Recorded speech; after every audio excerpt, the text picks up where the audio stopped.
Okay, here is the video of the faucet.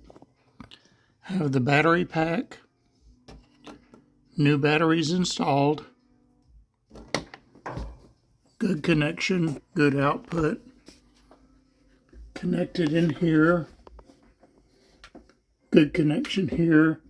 The replacement sensor is in there, goes up to the sink.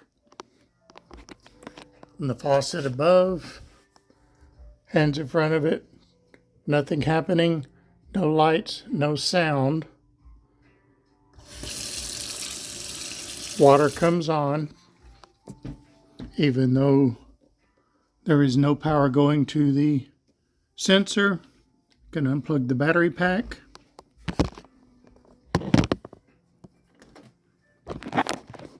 Battery power is unplugged, still running. The original sensor, when the battery was unplugged, there wouldn't be no water running through. So, what do I need to do now? Thank you.